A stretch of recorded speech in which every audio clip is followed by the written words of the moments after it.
கன்னிராசிக்காரர்களே, ஒரு நிமிஷம் கவனிங்க. இந்த வீடியோவை நீங்க தவற விட்டீங்கன்னா, நீங்க எதிர்பார்க்காத ஒரு விஷயம் நடக்கலாமுங்க.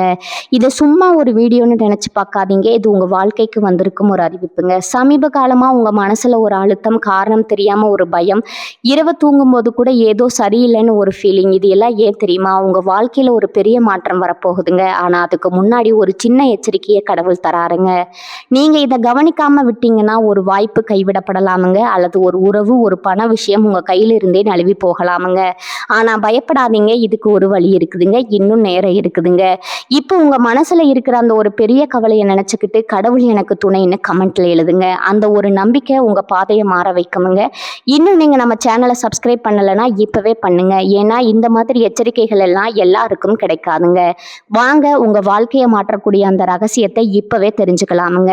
நண்பர்களே, உங்கள் ராசி கன்னி ராசியா? உங்களை பார்க்கும்போது மற்றவர்கள் வியக்கிறார்களா? உங்கள் அறிவாற்றலுக்கும் நேர்த்தியான செயல்களுக்கும் பின்னால ஒரு மிகப்பெரிய ரகசியம் ஒளிந்திருக்குதுங்க. இந்த பிறவியில நீங்க இப்படி இருப்பதற்கு உங்கள் முற்பிறவிதான் காரணம்னு அகத்தியர் பெருமான் தனது நாடி ஜோதிடத்துல சொல்லி இருக்கிறாருங்க.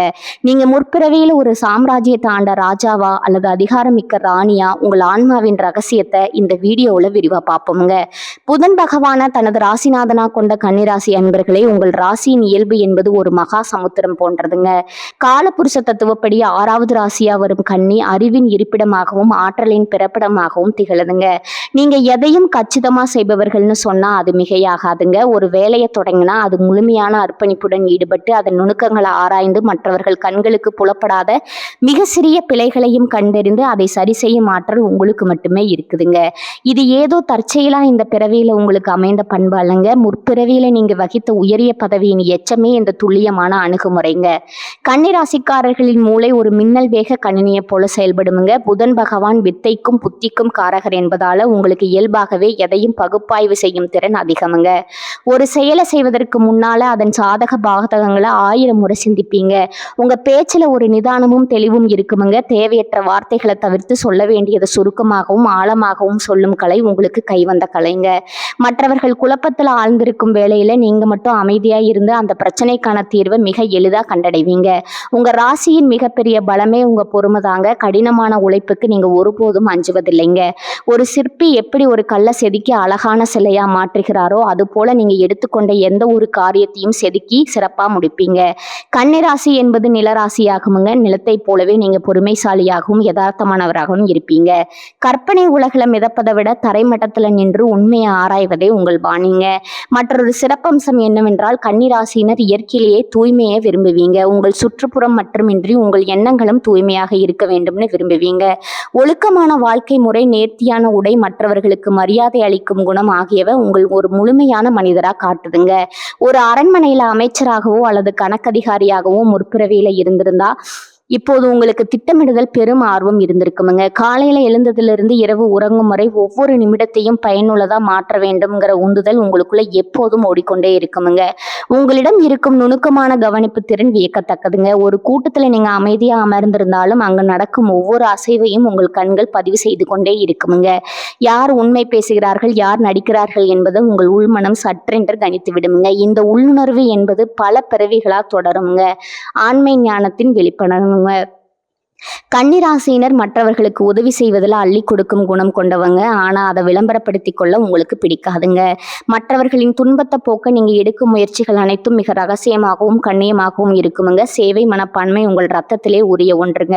ஒரு நிர்வாகத்தை சீரமைப்பதில் உங்களுக்கு நிகர் நீங்களேங்க. குழப்பமான சூழலை சீர் செய்து அதை ஒரு நேர்கோட்டில் கொண்டு வரும் வித்தை உங்களுக்கு தெரியுமுங்க. உடல் ஆரோக்கியத்திலும் நீங்க அதிக கவனம் செலுத்துவீங்க. உங்கள் உணவு பழக்கம், உடற்பயிற்சி என அனைத்திலும் ஒரு கட்டுக்கோப்பு பின்பற்றுவீங்க. இந்த நேர்த்தி தான் உங்களை மற்ற ராசிகளிடமிருந்து தனித்து காட்டுதுங்க. கன்னி ராசியின் ராசி என்பதால ஆண்களா இருந்தாலும் சரி, பெண்களா இருந்தாலும் சரி, அவர்களிடம் ஒரு மென்மையான போக்கும் அதே சமயம் உறுதியான முடிவெடுக்கும் திறனும் கலந்திருக்குமுங்க. நீங்க ஒரு விடயத்த அணுகுமுறை என்பது விஞ்ஞான பூர்வமானதுங்க. எதையும் ஆதாரம் இல்லாம நம்ப மாட்டீங்க. ஏன், எதற்கு, எப்படிங்கிற கேள்வி உங்க அறிவின் திறவுகோள்களை இந்த தேடல் தான் உங்களை ஒரு சிறந்த மேதையா மாற்றிருக்குமுங்க. கலைத்துறையா இருந்தாலும் சரி, வணிகத்துறையா இருந்தாலும் சரி, நீங்க கால் பதிக்கும் இடத்துல உங்க முத்திரை பதிப்பீங்க. உங்க நேர்மை உங்கள் மிகப்பெரிய சொத்துங்க. கொடுத்த வாக்க காப்பாற்ற எதையும் இழக்க துணியும் உங்கள் குணம் உங்களுக்கு பல நண்பர்களையும் விசுவாசிகளையும் பெற்று தருமுங்க. உங்க முற்பிறவி பயனாகவே உங்களுக்கு தலைமை பண்பு இயல்பாகவே வந்திருக்குமுங்க. ஒரு கூட்டத்தை வழிநடத்துவதும் அவர்களுக்கு தெளிவான பாதையை காட்டுவதும் உங்களுக்கு எளிதான காரியமுங்க. அதிகாரத்துல இருக்கும்போது கர்வப்படாம அந்த அதிகாரத்தை பொது நன்மைக்காக பயன்படுத்தும் பக்குவம் கொண்டவங்க நீங்க. உங்க ராசியின் குறியீடு ஒரு கன்னிப்பெண் கையில கதிர்களை ஏந்திருப்பது போல அமைந்திருக்குமுங்க. இது செழிப்பையும் உழைப்பின் வெற்றியையும் குறிக்குதுங்க. வாழ்க்கையில எத்தனை தடைகள் வந்தாலும் அவற்றை ஒரு சவாலா ஏற்றுக்கொண்டு வெற்றி பெறுவீங்க. தோல்வி உங்களை முடக்கி போடாதுங்க, மாறாக இன்னும் வலுவாக இடச் செய்யுங்க. இந்த பிறவியில நீங்க ஒரு ராஜாவை போலவோ அல்லது ராணியை போலவே உணர்வதற்கு காரணம் உங்க ஆன்மாவில் பதிந்துள்ள அந்த பழைய நினைவுகள் தாங்க. உங்க அறிவாற்றல் என்பது முற்பிறவி தவம்ங்க. உங்க உழைப்பு என்பது இந்த பிறவிக்கான வெற்றி பாதைங்க. கன்னிராசியில பிறந்த நீங்க உண்மையிலேயே ஒரு அதிசய பிறவிதாங்க. உங்க வாழ்வில் ஒவ்வொரு அடியும் ஒரு வரலாற்று சாதனைக்கான தொடக்கமே. அகத்திய மாமுனிதர் தனது ஞான பெருக்கில கன்னிராசினரை பற்றி குறிப்பிடும்போது அவர்களின் ஆன்மா சுமந்து வரும் அந்த பழைய அரச வம்சத்து நினைவுகளை பற்றி மிக தெளிவா விளக்கியிருக்கிறாருங்க.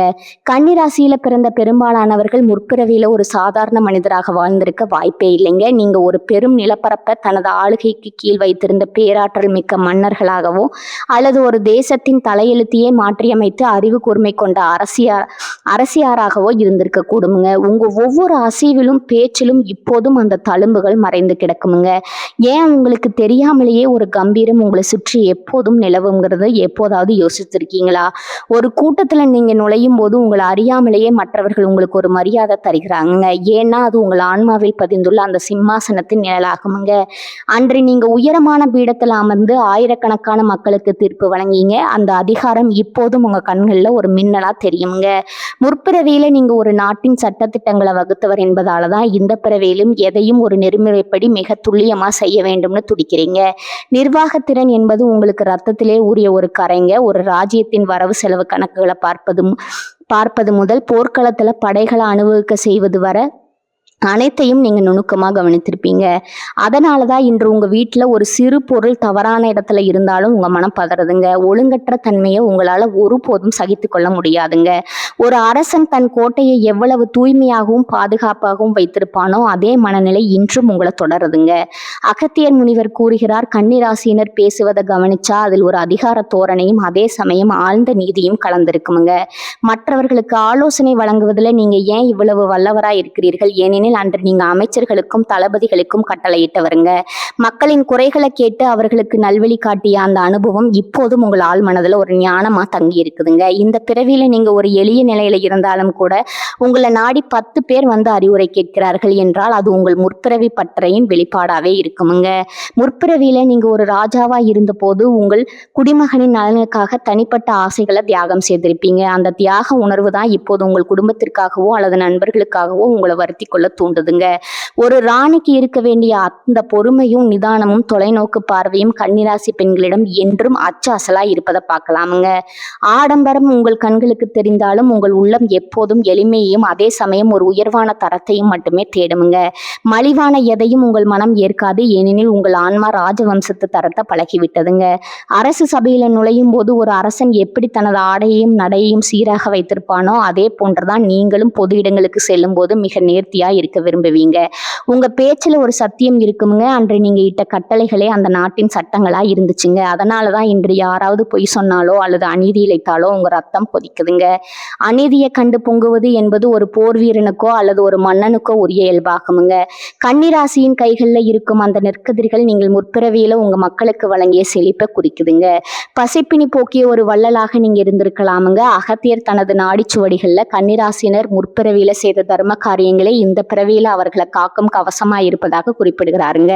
நீங்க செய்த தான தர்மங்கள் தான் இன்று உங்களுக்கு வரும் ஆபத்துகளிலிருந்து உங்களுக்கு ஒரு கண்ணுக்கு தெரியாம ஒரு கரமா வந்து காப்பாத்துதுங்க. சிம்மாசனத்துல அமர்ந்து தீர்ப்பு வழங்கிய அந்த பழைய காலத்து நினைவுகள் சில நேரங்கள்ல உங்களுக்கு ஒரு தனிமையை தரலாமுங்க. யாரும் என்னை புரிந்து கொள்ளல அப்படிங்கிற எண்ணம் அடிக்கடி உங்களுக்கு வரலாமுங்க. அது ஏன்னா எதனால தெரியுமா? ஒரு அரசன் எப்போதும் தனிமையில தான் இருப்பான். அவன் எடுக்கும் முடிவுகள் கடினமானவை, மற்றவர்களுக்கு அது புரியாதுங்க. அதே போன்ற ஒரு தனிமை உணர்வை நீங்க இப்போதும் உணர்கிறீர்கள் என்றால் நீங்க முற்பிறவியில ஒரு உன்னதமான தலைவனா இருந்திருப்பீர்கள் என்பதற்கு அதுவே சாட்சிங்க. உங்க கண்கள் எப்போதுமே எதையோ தேடிக்கொண்டிருக்குங்க. ஒரு புதிய இடத்திற்கு சென்றா கூட அங்குள்ள குறைகளை கண்டுபிடித்து அதை எப்படி சீரமைக்கலாம்னு உங்க மூளை யோசிக்குங்க. இது ஒரு சிறந்த ஆட்சியாளரின் லட்சணம்ங்க. முற்பிறவியில ஒரு சிதமடைந்த ராஜ்யத்தை நீங்க கட்டி எழுப்பி இருக்கலாமுங்க, அல்லது பஞ்சத்தில் வாடிய தேசத்தை வளமான தேசமா மாற்றி இருக்கலாமுங்க. அந்த புத்தாத சிந்தனையை இப்போதும் உங்களுக்குள்ள ஊற்றெடுத்து கொண்டே இருக்குமுங்க. அகத்திய முனிவர் காட்டும் இந்த பாதை உங்கள் ஆன்மாவின் ஆழத்தை உங்களுக்கு உணர்த்துதுங்க. நீங்க சாதாரணமானவர் அல்லங்க. உங்க ஒவ்வொரு சொல்லும் ஒரு மந்திரம்ங்க. உங்கள் ஒவ்வொரு செயலும் ஒரு நீதிங்க. முற்பிறவியில நீங்க இழந்த அந்த மகுடத்தை இந்த பிறவியில உங்க அறிவாலும் உழைப்பாலும் மீண்டும் சுட்டி கொள்வீங்க. ராஜாவாகவோ ராணியாகவோ வாழ்ந்த அந்த நினைவுகள் உங்கள் நரம்புகள்ல ஓடிக்கொண்டிருக்குதுங்க. அதை உணர்ந்து நீங்க செயல்பட்டா இந்த புவியில உங்களை வெல்ல யாருமே இல்லைங்க. உங்கள் கம்பீரமும் நிலைக்கட்டுங்க. உங்கள் புகழ்வட்டும் முற்பிறவியில நீங்க ஒரு சாம்ராஜ்யத்தை ஆண்ட மன்னராகவோ அல்லது அரசியராகவோ இருந்ததன் விளைவுங்க. இந்த பிறவியில உங்க அன்றாட வாழ்வின் ஒவ்வொரு அணிவிலும் பிரதிபலிக்குதுங்க. நீங்க இன்று ஒரு சாதாரணமான பணியில இருக்கலாமுங்க, அல்லது ஒரு சிறிய இல்லத்தை நிர்வகிப்பவரா இருக்கலாமுங்க. ஆனா உங்க உள்ளத்துல இருக்கும் அந்த தலைமை பண்பு உங்களை அறியாமலே உங்களை ஒரு வழிகாட்டியா மாற்றுதுங்க. ஒரு சிம்மாசனத்துல அமர்ந்து ஆணை பிறப்பித்த அந்த ஆன்மா என்று ஒரு அலுவலகத்திலோ அல்லது ஒரு பொது இடத்திலோ இருக்கும்போது அங்குள்ள குறைகளை சுட்டி காட்டி அதை சீரமைக்க துடைக்குதுங்க. மற்றவர்கள் குழம்பி போய் நிற்கும் வேளையில நீங்க மட்டும் மிக தெளிவான முடிவுகளை எடுப்பீங்க. இது எதனால் தெரியுமா? அன்ற தேசத்தின் தலைவிதியை நிர்ணயித்த அந்த அனுபவம் உங்கள் ஆள் மனதில் இப்போதும் ஒரு சுடரா எரிந்து கொண்டு இருக்குதுங்க. பொருளாதாரத்தை நிர்வகிப்பதில் உங்களுக்கு நிகர் நீங்களேங்க. ஒரு நாட்டின் கருவூலத்தை எப்படி காக்க வேண்டும், வரவு செலவு கணக்குகளை எப்படி துல்லியமா வைத்திருக்க வேண்டும் என்பதில் அன்று நீங்கள் காட்டிய அதே அக்கறையை இன்று உங்கள் குடும்ப பொருளாதாரத்திலும் காட்டுறீங்க. வீண் விரயங்களை நீங்க ஒருபோதும் அனுமதிக்க மாட்டீங்க. சிக்கனம் என்பது உங்களிடம் இருக்கும் ஒரு பெரும் கலைங்க. ஆனா அந்த சிக்கனம் என்பது கஞ்சத்தனம் அல்லங்க, அது ஒரு ராஜதந்திரம்ங்க. தேவையற்ற இடங்களுக்கு ஒரு காசையும் செலவிடாத நீங்க ஒரு நல்ல காரியம்னு வந்துவிட்டா தாராளமா வாரி வழங்கும் வள்ளலாகவும் மாறுவீங்க. இதனென்று நீங்கள் செய்த அர்ப்பணிகளின் தொடர்ச்சியாகுங்க. இருப்பினும் முற்பிறவி கர்மா என்பது ஒரு நிழலை போல தொடரக்கூடியதுங்க. அன்று நீங்க ஒரு ஆட்சியாளராக இருந்த போது சில கடினமான முடிவுகளை எடுத்திருக்கலாமுங்க. ஒரு நாட்டின் நலனுக்காக சிலர் தண்டித்து இருக்கலாமுங்க, அல்லது சிலரின் கோபத்திற்கு ஆளாகியும் இருக்கலாமுங்க. அந்த முற்பிறவி வினைகளின் தாக்கத்தால இந்த பிறவியில நீங்க சில போராட்டங்களை சந்திக்க நேரிடுதுங்க. குறிப்பா நீங்க மற்றவர்களுக்கு எவ்வளவோ நன்மைகளை செய்தாலும் அவர்கள் உங்களை புரிந்து கொள்ளாம முதுகுக்கு பின்னால பேசுவதையோ அல்லது உங்களுக்கு எதிராக செயல்படுவதையோ நீங்க கவனித்திருப்பீங்க. ஒரு மன்னன் எப்போதுமே புகழ்ச்சிகளையும் இகழ்ச்சிகளையும் சமமா சந்திக்க வேண்டி இருக்குமுங்க. அதே நிலைதான் இன்றும் உங்களுக்கு தொடருதுங்க. நீங்க உண்மையா இருந்தாலும் உலகம் உங்களை சந்தேக கண்ணோடு பார்ப்பது உங்கள் முற்பிறவி சுமையின் ஒரு பகுதியே ஆகுமுங்க. உறவுகளுக்குள்ள ஏற்படும் சிக்கல்கள் கூட உங்கள் முற்பிறவி தாக்கத்தினால இருக்கலாமுங்க. அன்று நீங்க ஒரு அதிகாரமிக்க இடத்துல இருந்த போது உங்க சொல்லே சட்டமாக இருந்ததுங்க. அந்த அதே அதிகார தோரணை இப்போதும் உங்க பேச்சுல வெளிப்படுவதால உங்க அன்புக்குரியவர்கள் அதை ஒரு கட்டளையா எடுத்துக்கொண்டு உங்களிடமிருந்து விலகி செல்லக்கூடுமுங்க. உங்களை விட அறிவில் குறைந்தவர்கள் உங்களை சூழ்ந்திருக்கும் போது அவர்களுக்கு தெளிவுபடுத்த நீங்க எடுக்கும் முயற்சிகள் சில நேரங்கள்ல அவர்களுக்கு எரிச்சலை தரலாமுங்க. ஆனா நீங்க எப்போதுமே நீதியின் பக்கமே நிற்பீங்க. அநீதி இழைக்கப்படுவதை கண்டா அன்று வாளேந்தி அதே வீரம் இன்று உங்கள் சொல்ல வெளிப்படுங்க. உங்க உடல் நலத்துல கூட ஒரு விசித்திரமான தன்மை இருக்குமுங்க. ராஜவம்சத்தினர் உண்ணும் உணவிலும் தங்கும் இடத்திலும் எவ்வளவு சுத்தத்தையும் நேர்த்தியையும் எதிர்பார்க்கிறார்களோ அதே போன்ற ஒரு நுணுக்கமான எதிர்பார்ப்பு உங்களிடம் இப்போது இருக்குமுங்க. ஒரு சிறு அசுத்தத்தை கூட உங்களுடைய உடல் ஏற்க மறுக்குமுங்க. இது உங்கள் ஆன்மா பழகி போன அந்த உயர்வான வாழ்வியலின் அடையாளம் ஆகுமுங்க. சில நேரங்கள்ல காரணமே இல்லாம உங்களுக்கு ஒரு மன அழுத்தம் அல்லது ஒரு பாரம் தோன்றுமுங்க. அது வேறொன்றும் இல்லைங்க. அன்று ஒரு தேசத்தின் பாரத்தை சுமந்த உங்க ஆன்மா இன்றும் ஏதோ ஒரு பெரிய பொறுப்பை தேடி அலையுதுங்கிறது அறிகுறிங்க. நண்பர்களே, கன்னிராசியில் பிறந்த நீங்க இந்த பிறவியில் சந்திக்கும் ஒவ்வொரு சவாலும் உங்களை பக்குப்படுத்தவே வந்திருக்குதுங்க. முற்பிறவியில நீங்க செய்த தவங்கள் உங்களுக்கு தடையற்ற அறிவை தந்துருக்குங்க. அதே சமயம் அன்று அறியாமல் செய்த பிழைகள் இன்று தடைகளா உங்களுக்கு வந்திருக்குமுங்க. ஆனா கவலைப்படாதீங்க. ஒரு தேர்ந்த போர் வீரன் எப்படி களத்துல நின்று போரிட்டு வெற்றி பெறுவானோ அதே போன்று நீங்க உங்க மதியுகத்தால இந்த தடைகளை உடைத்தெறிவீங்க. உங்க உழைப்பும் நேர்மையும் இறை நம்பிக்கையும் உங்களை மீண்டும் ஒரு உயர்ந்த நிலைக்கு கொண்டு செல்லுங்க. சிம்மாசனம் இப்போது இல்லாவிட்டாலும் உங்கள் குணத்தால நீங்க பலரின் இதயங்கள்ல சிம்மாசனம் போட்டு அமர்ந்திருக்கிறீங்க. உங்க சொல்லுக்கு இன்றும் ஒரு வலிமை இருக்குதுங்க. உங்கள் ஆலோசனைகள் பலரின் வாழ்வை மாற்றி இருக்குதுங்க. இதுவே நீங்க பெற்று வந்த பெரும் பாக்கியம்ங்க. கர்ம வினைகளை கண்டு அஞ்சாம கடமையை சரியா செய்யும் போது அந்த வினைகளை உங்களுக்கு ஞானத்தை தருமுங்க, ஏணிகளா மாறுங்க. ராஜாவா வாழ்ந்த நினைவுகளை ஒரு சக்தியா மாற்றிக்கொள்ளுங்க. இந்த பிறவியிலும் நீங்க ஒரு வெற்றியாளராகவே வலம் வருவீங்க. உங்க பயணம் வெற்றிகரமா அமைய அகத்தியர் பெருமானின் ஆசிகள் எப்போதும் உங்களுக்கு இருக்குதுங்க. அகத்திய மாமுனிவர் தனது ஞான பெருக்கல் கன்னிராசினருக்கான கர்ம வினைகளை தீர்க்கும் ரகசியங்களை மிக நுணுக்கமா விளக்கி இருக்கிறாருங்க. முற்பிறவியில நீங்க ஒரு அதிகாரமிக்க இடத்துல இருந்த போது அறியாமல் செய்த பிழைகளுக்கு உங்க சொல்லால் பாதிக்கப்பட்டவர்களின் மன வருத்தமும் இந்த பிறவியில ஒரு தடையா உருவெடுக்கலாமுங்க. இந்த தடைகளை உடைத்து இழந்த அந்த ராஜயோகத்தை மீண்டும் இந்த பிறவியில நீங்க அனுபவிக்க வேண்டும் என்றால் அதற்கு சில ஆன்மீக சாவிகள் தேவைப்படுதுங்க. அந்த சாவிகளின் முதன்மையானது அறம் செய்தல், அறம் செய்ய விரும்பு என்பதற்கு இணங்க நீங்க செய்யும் தர்மம் உங்கள் தலைமுறையை காக்கும் கவசமா மாறுங்க. குறிப்பா ஆதரவற்றவர்களுக்கு அன்னதானம் செய்வது என்பது சாதாரண ஒரு தானம் அல்லங்க. ஒரு பசித்த வயிறு குளிரும் போது அந்த ஆன்மா தரும் ஆசி என்பது 1000 மந்திரங்களுக்கு சமம்ங்க. முற்பிறவியில நீங்க ஒரு நாட்டு ஆண்ட மன்னரா இருந்த போது உங்களுடைய தேசத்து மக்கள் பசியின்றி வாழ்வதை உறுதி செய்திருப்பாங்க. அதே கடமையை இந்த பிறவியில ஒரு எளிய மனிதரா நீங்க தொடரும் போது அந்த பழைய புண்ணிய கணக்குகள் மீண்டும் உயிர் பெறுமுங்க. சனிக்கிழமைகள்ல அமாவாசை தினங்கள்ல இயலாதவர்களுக்கு உங்க கையால உணவளிப்பதன் மூலம் உங்க ஜாதகத்துல இருக்கும் எத்தகைய தோஷங்களும் விலகி ஓடுமுங்க. அன்னமிட்ட கைகள் ஒருபோதும் அலைந்து தெரியாது என்பது முன்னோர்கள் வாக்குங்க. அந்த வாக்கு உங்க வாழ்வில் நிஜமாகுங்க. அடுத்ததா கன்னிராசிக்கு அதிபதியான புதன் பகவானை வலிமைப்படுத்த வேண்டியது அவசியம்ங்க. புதன் என்பது அறிவின் காரகன், வித்தையின் அதிபதிங்க. புதன்கிழமைகள்ல நீங்க மேற்கொள்ளும் வழிபாடுகள் உங்கள் வாழ்வின் போக்கையே மாற்றி அமைக்குமுங்க. பச்சை நிற ஆடைகள் அணிவதும் அன்று முழுவதும் பசுக்களுக்கு புல் அல்லது அகத்துக்கீரை வழங்குவதும் உங்க கர்ம வினைகளை கரைக்குமுங்க. அருமருந்துங்க. புதன்கிழமை அன்று அதிகாலையில எழுந்து நீராடி மகாவிஷ்ணுவின் திருநாமங்களை உச்சரிப்பது உங்களுக்கு ஒரு பெரும் பாதுகாப்பை தருமுங்க. விஷ்ணு சகஸ்கரநாமம் போன்ற புனிதமான மந்திரங்களை ஓதுவது அல்லது கேட்பது உங்கள் இல்லத்துல லட்சுமி கடாட்சத்தை நிலைக்க செய்யுமுங்க. அகத்தியர் பெருமான் வலியுறுத்தும் மற்றொரு முக்கிய விஷயம் திருக்கடையூர் போன்ற புனித தலங்களுக்கு சென்று வழிபடுவது அல்லது உங்கள் குலதெய்வ கோயில்ல நெய் தீபம் ஏற்றி வழிபடுவது ரொம்பவும் சிறப்புங்க. எண்ணெய் தீபத்தை விட நெய் தீபம் உங்க வாழ்வில் இருக்கும் இருளை அகற்றி ஒளிமயமான பாதையை திறந்து விடுமுங்க. உங்க பேச்சுல எப்போதும் இனிமையை கடைபிடிக்க வேணுமுங்க. முற்பிறவி அதிகார தோரணை இந்த பிறவியில மற்றவர்களுக்கு தெற்பெருமையா தெரியலாமுங்க. அதை தவிர்த்து பணிவோடும் பொறுமையோடும் நீங்க பேச தொடங்கினா இழந்த செல்வாக்கும் புகழும் உங்களை தேடி வருமுங்க. பெரியோர்களுடைய சாதுக்களிடம் ஆசி பெறுவது உங்கள் கர்மாவை துரிதமா குறைக்குமுங்க. மகான்களின் பாலங்களை தொட்டு வணங்கும் போது அவர்களின் தகவலிமையால ஒரு சிறு பகுதி உங்கள் வினைகளை எரிக்கும் நெருப்பாக மாறுமுங்க. கன்னிராசியினர் பொதுவாகவே புத்திசாலிகள் என்பதால உங்க அறிவை மற்றவர்களுக்கு நல்வழி காட்ட பயன்படுத்த வேண்டுமுங்க. கல்வி கற்க வசதியற்ற குழந்தைகளுக்கு புத்தகங்கள் வாங்கி கொடுப்பது அல்லது அவர்களுக்கு பாடம் சொல்லி கொடுப்பது புதன் பகவானுக்கு நீங்க செய்யும் மிகப்பெரிய பூசையாகுங்க. வித்யாதானம் என்பது எல்லா தானங்களிலும் மேலானதுங்க. இது உங்களை ஒரு உயர்ந்த மேதையாக உலகிற்கு அடையாளம் காட்டுமுங்க. வளர்ப்பிறை சதுர்த்தி அல்லது பிரதோஷ காலங்கள்ல சிவபெருமானையும் நந்தி தேவரையும் வணங்குவது உங்கள் மன அழுத்தத்தை போக்கி தெளிவான சிந்தனையை தருமுங்க. உள்ளத்துல வேரோடு பிடுங்கி எறியுங்க உங்களுடைய எதிர்மறை எண்ணங்களை. மன்னிக்கும் குணம் ஒரு அரசனுக்குரிய மிகப்பெரிய பண்புங்க. உங்களை வஞ்சித்தவர்களை மனதார மன்னித்து விட்டு கொடுங்க. அந்த மன்னிப்பு உங்க ஆன்மாவை லேசாக்குமுங்க. உங்களுக்கு வர வேண்டிய ராஜயோகத்தை விரிவுபடுத்துமுங்க. உங்க வீட்டுல ஒரு சிறிய செடி வளர்ப்பது அல்லது மரம் நடுவது கூட கன்னிராசிக்குரிய பரிகாரங்கள்ல உண்டுங்க. நிலராசியான உங்களுக்கு மண்ணோடு தொடர்பு இருப்பது உங்கள் ஆற்றல் அதிகரிக்குமுங்க. இயற்கையாகவே நேசிப்பதும் நீர்நிலைகளை பாதுகாப்பதும் கூட ஒரு வகையான வழிபாடுங்க. இந்த சிறு சிறு மாற்றங்கள் உங்க வாழ்க்கையில மிக பெரும் அதிர்ஷ்டத்தை தேடி தடுமுங்க. ராஜயோகம் என்பது ஏதோ ஒரு இடத்துல ஒளிந்திருக்கு இல்லைங்க. அது உங்க தர்மத்திலும் நேர்மையிலும் இறை நம்பிக்கையிலும் குடிக்கொண்டிருக்குதுங்க. நம்பிக்கையோடு செயல்படுங்க. வெற்றி உங்கள் வசம் வருமுங்க. கன்னிராசினரே, உங்க கையில இப்போது செங்கோல் இல்லாவிட்டாலும் உங்கள் அறிவும் நேர்மையும் தான் உங்கள் கிரீடம்ங்க. நீங்க செய்யும் ஒவ்வொரு நல்ல காரியமும் உங்கள் முற்பிறவி ராஜ சிம்மாசனத்தை நோக்கி உங்களை அழைத்து செல்லுங்க. நீங்க பிறப்பால ஒரு வெற்றியாளர் என்பதை ஒருபோதும் மறக்காதீங்க. உங்க வாழ்வில் நடந்த ஏதாவது ஒரு அதிசயம் உங்கள் முற்பிறவியை நினைவூட்டுறதாங்கிறத அதை கீழே கமெண்ட்ல சொல்லுங்க. கன்னிராசிக்காரர்களே, இந்த வீடியோவை இவ்வளவு நேரம் முழுசா பார்த்ததுக்கு ஒரு அர்த்தம் இருக்குதுங்க. நீங்க வாழ்க்கையை சும்மா வாழ்ந்துட்டு போறவங்க இல்ல, ஒரு இலக்கை கொண்டு வாழ்க்கையை வாழ்றவங்க.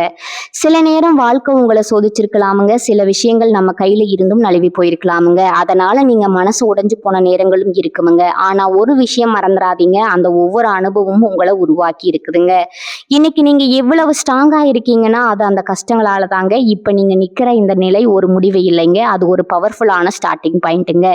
ஜோதிடம் என்ன சொல்லுது தெரியுமா? உங்க வாழ்க்கை மெதுவா ஒரு நல்ல பாதைக்கு திரும்புதுங்க. நீங்க எதிர்பார்த்த அந்த மாற்றம் அதிக தூரத்துல இல்லைங்க. ஆனா அந்த மாற்றத்தை அனுபவிக்கணும்னா ஒரு விஷயம் மட்டும் தேவைங்க.